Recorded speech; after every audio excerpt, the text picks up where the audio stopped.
Shalom, shalom, and good evening. And welcome to another session of The Roving Rabbi, AKA the Wandering Jews.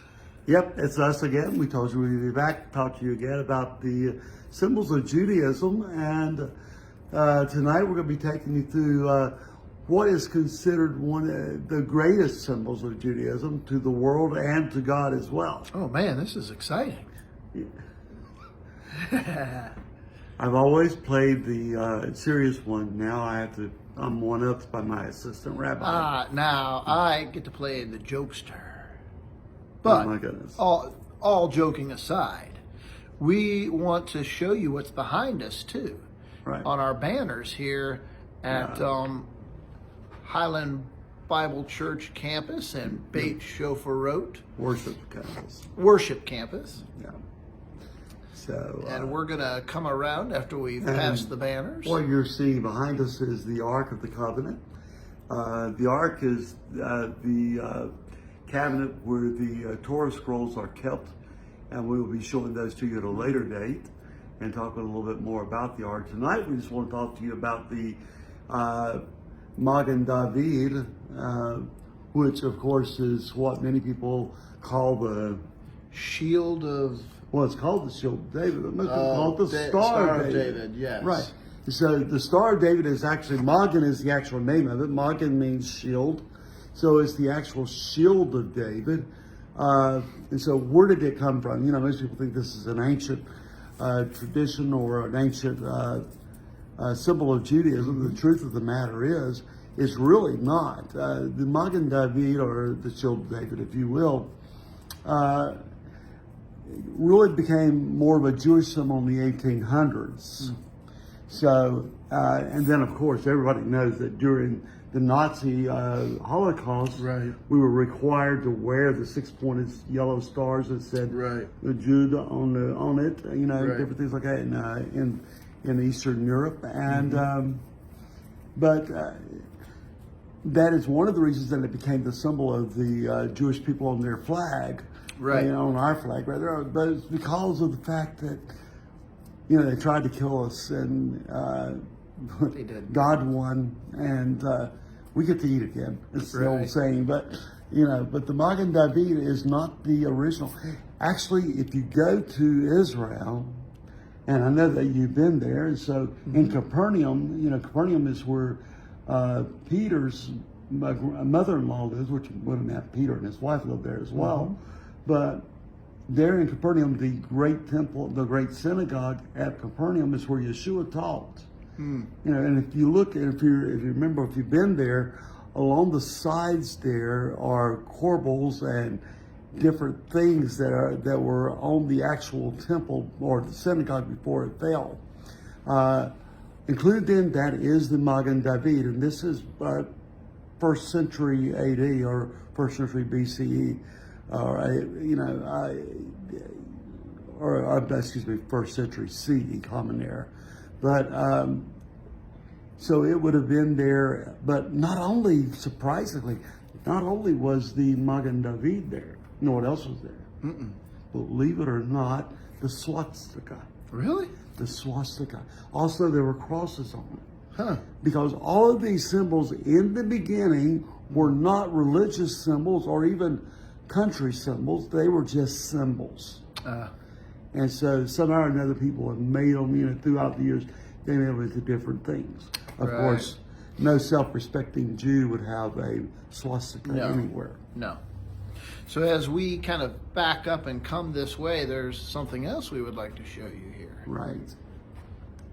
Look at that. We can walk backwards without looking. And not fall.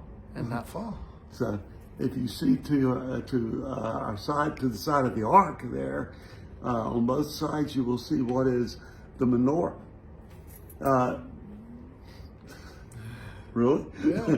The menorah is 7-branched menorah. Right. So many of you are probably very familiar with the 8 or 9-branched menorah, and that is called a Hanukkah. That's right. It's a Hanukkah. And but the 7-branched menorah is what actually stood in the temple, and that is the actual symbol of Israel. Right. You really want to get technical. That's what God gave us. And we're talking about it this week in Teruma, this week's Parsha reading. Right, where the temple furniture is built and the ark is built, and Bezalel is... Right. And Bezalel, by the way, for those of you who don't know, that's Zali's actual Jewish name. Right. Zali is like Yossi My for nickname. me. It's a nickname. Right. And but Bezalel is the actual name. Like my name is actually Yosef, not Yossi. But when you look at these menorahs, you know, the interesting thing about the menorah is that when you read about it, it shows that the lights were supposed to be set to where they shone forward. Now, most people think that means that they're showing this way. Right. But the reality of it is they would show this way. Towards each other. Towards the center. And the center of the menorah, the center light in the menorah, and I'm going to see if Zali can help carry this around here, and so I can come over here and show you a little bit with this. The center of the menorah right here is called the shamash. Shamash. It means servant. Servant. Yeah. So in Judaism, we have the shamash and the elders of the congregation, but the shamash is the deacon. If you go to a church, you're familiar with the word deacon. Right. This is the deacon of the menorah. It's the servant candle. So that's the one that's used to light the others? Correct. But the interesting thing about it is Yeshua also is considered the servant. Right. He walks in the midst of the 7 golden candlesticks. But these candles on the original one would all be facing this way. Right.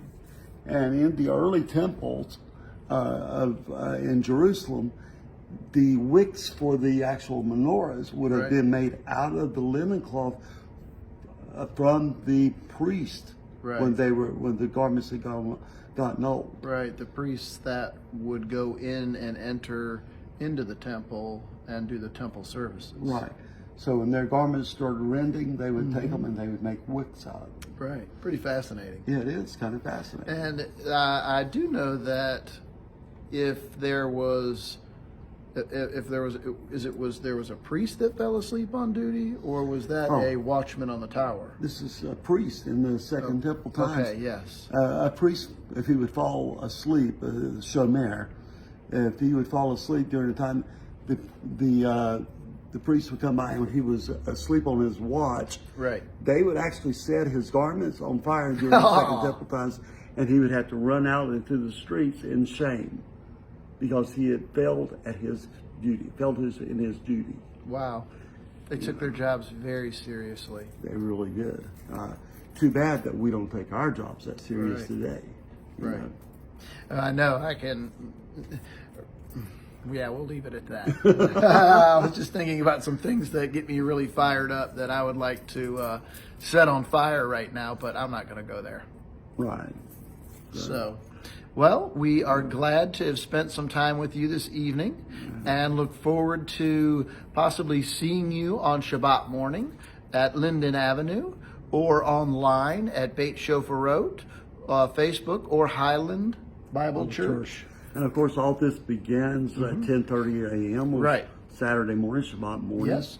So we do hope that you will be with us. If you can't be with us in person, look for us online.